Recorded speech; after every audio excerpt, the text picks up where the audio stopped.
Do not answer a voice that rises from a well. At the edge of a half-forgotten village, wind combs the rice fields into dark furrows and the forest stands like a wall of wet hair. There, where the footpath breaks into roots and stone, a circular lid of granite sleeps over an ancient shaft. The iron chain braided across it is orange with rust and sticky with moss. The padlock fused shut by years of rain. If you wait long enough, longer than reason allows, the earth exhales a damp cold. And a sound begins far below, water striking water. Then knuckles against stone, then a woman speaking as if her mouth were pressed to your ear. "Help me," she says, each syllable trembling up the throat of the well. "Please, I'm still alive." You tell yourself it is an echo, the wind, a trick, some animal nesting where light cannot reach. But the voice changes, becomes careful, almost tender. It speaks your name the way only family ever did. The chain twitches, the lid shifts the width of a fingernail, and a sweetness climbs out of the dark like flowers left too long in a sealed room. If you lift the stone to be kind, the well will thank you. It always does, and then it will keep your name. Our protagonist is Daichi Mori, a 31-year-old construction worker from Tokyo. He is not superstitious by nature, more grounded in steel and concrete than in folklore. When his grandmother passes away, Daichi returns to her quiet countryside village to settle affairs and close up the house she left behind. The place is small, almost deserted. Just a handful of elderly neighbors remain, their lives slowed to a whisper compared to the restless city he is used to. At first, Daichi finds the silence almost comforting. Days pass in simple tasks, cleaning tatami mats, repairing broken shutters, and flipping through his grandmother's old photo albums. But at night, the village feels different. The cicadas that scream endlessly during the day fall silent. The streets empty so completely it feels as though he is the last living soul there. On his third night, unable to sleep, Daichi decides to walk off his restlessness. The moon is thin, clouds drifting low. He follows a path through the trees that he vaguely remembers from childhood. His grandmother once scolded him for playing near this part of the forest. She warned him never to go near the old well. When he finds it, he almost doesn't recognize it. The stone circle is choked with moss, the cover cracked, and a rusted chain loosely binding it. The air around it is noticeably colder, damp against his skin. Daichi laughs softly to himself, thinking it's nothing more than a relic of the past, just another superstition the villagers cling to. But then, as he steps closer, he hears it, a woman's voice rising faintly from the depths. Soft, fragile, "Help me, please." The sound freezes him in place. His first thought is that someone has fallen in. But when he shines his phone's flashlight into the opening, the beam stretches down and down, never finding a bottom, and then the voice calls again. This time it says his name. Daichi's breath catches when he hears it, his own name drifting up from the darkness of the well. The voice is clear, feminine, almost tender, but warped by the echo of stone and water. He steps back, scanning the forest around him for another person. Nothing, only silence. His phone flashlight trembles in his hand. He aims it down again, but the beam seems swallowed whole, absorbed before it can touch bottom. The well feels impossibly deep, like it could pierce straight through the earth. Then, his phone vibrates. A new text message blinks on the cracked screen. From unknown number. "Daichi, let me out." The timestamp reads 000. His stomach knots. He tries to call back, but the signal vanishes the instant he dials. The chain rattles. The rusted padlock twitches as though struck from the inside. Daichi stumbles back, muttering that it must be animals. Vibrations. Anything but what it seems. Yet the stone slab grinds, shifting slightly, and from the gap seeps a mist cold enough to sting his skin. It carries with it the stench of damp earth and something metallic, like blood left too long in the rain. The voice comes again, louder, urgent now. "Daichi, closer, please." His hands shake as he lifts the phone to record, desperate for proof. For a moment, the screen shows only static. Then, faint but visible, something pale brushes against the underside of the stone cover. Fingers. Thin, slick with mud, nails long and jagged, clawing for release. Daichi drops the phone, its light spinning across the moss. The forest around him is silent, too silent. No wind, no insects, only the sound of nails dragging against stone, trying to force their way out. Daichi snatches up his phone, his hands trembling so violently the beam shakes across the trees. The screen has frozen, no signal, no battery percentage, just the faint afterimage of those fingers scraping against stone. He slaps the device against his palm, but it refuses to change. The chain rattles again. This time, the sound is deliberate, rhythmic, almost like the clinking of prayer beads. The slab covering the well shifts another inch, and cold mist coils out, wrapping around his ankles. Daichi backs away, whispering to himself, "It's just old metal. It's just the wind." But then, the voice rises once more, sharper now, a raw edge hidden beneath the softness. "You left me here. You promised you wouldn't forget." His blood runs cold. He doesn't recognize the voice. Yet the words feel aimed directly at him, as if he had once known this woman.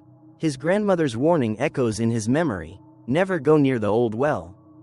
Heart pounding, he flees back to the house, slamming the door behind him. The air inside is stifling, yet he feels no safer. On the low table lies a photo album he had been sorting earlier. Now it lies open to a page he does not remember turning to. It shows a picture of his grandmother as a young woman, standing by the very same well. Next to her is another woman, her face blurred by age and sun damage. Scrawled in the margin, in his grandmother's unmistakable handwriting, is a single word: "Forgive." Daichi's phone buzzes again, the cracked screen flickers to life. Another message from the unknown number. "You saw me." And then, before his eyes, the front door creaks open on its own. Outside, carried through the night air, comes the muffled sound of nails dragging against stone. Daichi forces himself to breathe, clutching the photo album like a talisman. The blurred woman beside his grandmother gnaws at his memory. Who was she? Why had his grandmother written, "Forgive," in the margin? Driven by desperation, he rummages through the old drawers of the house. At the bottom of a wooden chest, wrapped in yellowed cloth, he finds a bundle of documents, handwritten notes, temple records, and a fragile letter. The letter is from decades ago, written in his grandmother's careful script. They demanded a sacrifice to quiet the drought. She was chosen. I could not stop them. They bound her in rope and lowered her into the well. They sealed it with stone and chain. But the rain never came. Only her voice. I hear it still. Forgive me. Daichi's stomach twists. The woman wasn't a stranger. She was his grandmother's sister, sacrificed by the village in desperation. His grandmother had carried the guilt her entire life, leaving only warnings for him never to approach the well. A chill creeps up Daichi's spine. He recalls the voice calling him by name, insisting, "You left me here." It wasn't just speaking to him. It was speaking through him, to the bloodline that betrayed her. The phone in his hand buzzes once more. A new message appears, letters bleeding slowly across the cracked glass. "You are her blood. You will set me free." Daichi staggers to the window. Outside, the mist has thickened over the forest, a pale shroud clinging to the ground. From its heart comes the toll of iron, steady and relentless, the chain of the well being dragged open link by link. His grandmother's final warning echoes in his head. The well did not want freedom. It wanted company. The bell-like clinking of the chain grows louder, closer, as if echoing inside Daichi's own skull. His phone slips from his hand, screen flickering on the tatami. The last message repeats over and over, self-typing in frantic strokes. "You are her blood. You will set me free." A sudden chill sweeps through the house. The door slams open, and mist pours in, thick and white, curling like fingers. From outside comes the scrape of stone dragged across stone. The cover of the well has been thrown aside. Daichi knows he should run, but his legs betray him. Compelled by something older than fear, he steps barefoot into the mist, flashlight beam cutting only a few feet ahead. The forest path bends wrong, each step leading him closer to the clearing no matter which direction he turns. The air tastes of iron, And then he is there, before the well. The chain dangles loose, snapped as if by impossible strength. Cold vapor seeps upward, carrying the smell of rot. From within, the voice rises, no longer fragile. It is clear, strong, and furious. You left me here to die. Now you will take my place. Pale hands burst from the shaft, gripping the rim, too many fingers. Wet and clawed, a head follows, hair long and dripping, face half rotted, eyes gleaming white in the dark. She pulls herself upward with impossible strength, the sound of her nails dragging sparks from the stone. Daichi stumbles back, but the ground beneath him splits. From the soil, more hands erupt, clawing his ankles, his calves, his wrists, pulling him down. The earth itself seems hungry. The woman's head tilts unnaturally as she climbs out, her hair slapping wet across her face. Her lips peel back into a smile, revealing teeth blackened with soil. She whispers in a voice that is both beside his ear and deep inside his chest. One leaves, one stays. Blood for blood. Daichi screams as the hands drag him to the lip of the well. The last thing he sees before being pulled into the darkness is her face hovering inches from his own, smiling with triumph as the abyss swallows him whole. Morning arrives in the village with a pale sun, mist still clinging low to the fields. The forest is silent. At the edge of the trees, the old well sits closed once more, its heavy stone lid back in place, the chain wound tightly as though it had never been broken. Daichi's house remains unlocked. His phone rests on the table, its screen frozen on a single unread message. Thank you. When villagers gather later, they find no trace of him, only muddy footprints leading from the house toward the woods. Ending abruptly at the clearing, none dare touch the well. They bow their heads, whispering prayers, then retreat quickly, leaving the place to its silence. That night, however, a few who live closest swear they hear it again.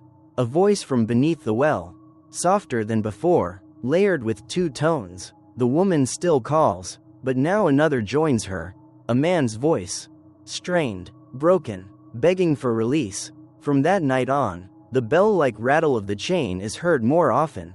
Some claim the curse has grown stronger, that the well is no longer satisfied with a single voice, it hungers for more.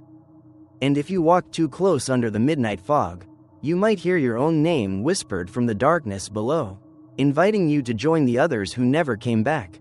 Not every ghost hungers for revenge. Some hauntings are born from neglect, from silence, from the weight of betrayal that time never erases. The well beneath the village was never just a place to draw water.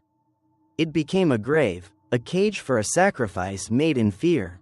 When the villagers lowered that woman into the darkness, they did not only end her life, they created a wound that would never close. Her voice rising from below is not simply a curse. It is a reminder of what happens when people choose cruelty over compassion. Daichi's fate proves that blood ties cannot outrun history. His grandmother's guilt became his inheritance, and in stepping too close, he was claimed not as himself, but as a continuation of a broken promise. The well did not want justice, it wanted balance.